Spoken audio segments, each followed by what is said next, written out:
जय माता दी। स्वागत है आपका देवी भागवत कथा की इस विशेष श्रृंखला में। आज हम प्रस्तुत कर रहे हैं पंचम स्कंद के अध्याय 7 की वह महिमामयी कथा जिसमें देवी दुर्गा और महिषासुर के बीच हुए महायुद्ध का अद्भुत वर्णन है। बैठ जाइए श्रद्धा और शांति के साथ और मन, वाणी और आत्मा से जुड़ जाइए इस दिव्य कथा से। कथा प्रारंभ। व्यास जी बोले, हे महाराज जन्मेजय, जब महिषासुर ने देखा कि समस्त दानव उसके सामने खिन्न और भयभीत हो गए हैं, तब उसने तत्काल महेश का रूप त्याग कर सिंह का स्वरूप धारण कर लिया। उसने भयंकर गर्जना की, उसकी गर्दन के बाल फड़फड़ाने लगे और तीक्ष्ण नखों को दिखाते हुए वो देवताओं की ओर दौड़ पड़ा।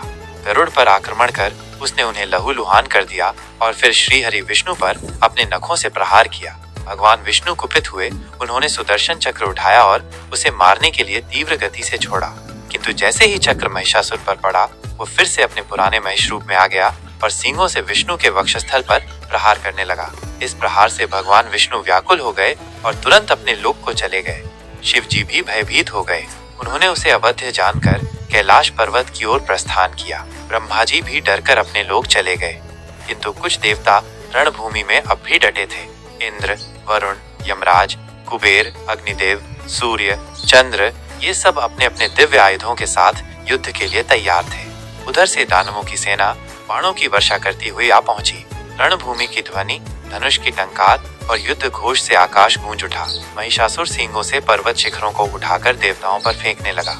उसके खुर और पूंछ के आघात से देवता बिखरने लगे।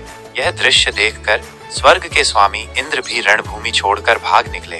अब महिषासुर को लगा, मैं विजयी हूँ। वो स्वर्ग की ओर बढ़ चला। इंद्र का ऐरावत हाथी, सूर्य का उच्चैश्रवा घोड़ा और कामधेनु सब पर उसने अधिकार कर लिया और फिर स्वर्ग सिंहासन पर स्वयं बैठ गया। इंद्रासन अब एक दैत्य के अधीन था। उसने देवताओं को निकालकर दानवों को पदस्थापित कर दिया। व्यास जी कहते हैं, 100 वर्षों तक महिषासुर इंद्र पद पर अधिष्ठित रहा। देवता डर के मारे पर्वतों की गुफाओं में भटकते रहे।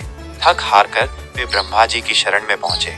वहां उन्होंने करुण वाणी में प्रार्थना की, हे ब्रह्मा जी, क्या आप अपने पुत्रों को संकट में देख सकते हैं? महिषासुर यज्ञों का हवन तक स्वयं ले लेता है, स्वर्ग के पारिजात और कामधेनु का उपयोग करता है और हमें सर्वत्र पीड़ा देता है। हम आपकी शरण में हैं, रक्षा कीजिए, कृपा कीजिए। ब्रह्मा जी ने कहा, हे देवताओं, मैं क्या करूं? महिषासुर को वरदान मिला हुआ है कि कोई पुरुष उसे मार नहीं सकता, केवल एक स्त्री ही उसका वध कर सकती है। अब हम सब कैलाश पर्वत पर शिव जी के पास चलें और फिर वैकुंठ जाकर विष्णु जी से मिलें, तभी इस समस्या का समाधान निकलेगा। ब्रह्मा जी हंस पर सवार हुए, देवता उनके साथ चले। कैलाश पहुंचे। शिव जी ध्यान से जान गए कि वे आ रहे हैं। वे बाहर आए, परस्पर प्रणाम हुआ, सबने बैठने का स्थान ग्रहण किया। शिव जी ने पूछा, हे ब्रह्मन, आप सब देवताओं के साथ क्यों पधारे हैं?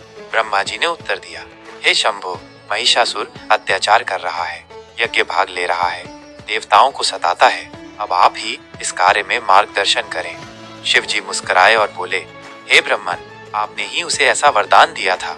अब उस अभिमानी दैत्य को कौन स्त्री मारे? न रुद्राणी, न ब्रह्माणी, न इंद्राणी, किसी को युद्ध आता नहीं। ऐसे में चलिए भगवान विष्णु के पास, वही कोई उपाय निकालेंगे।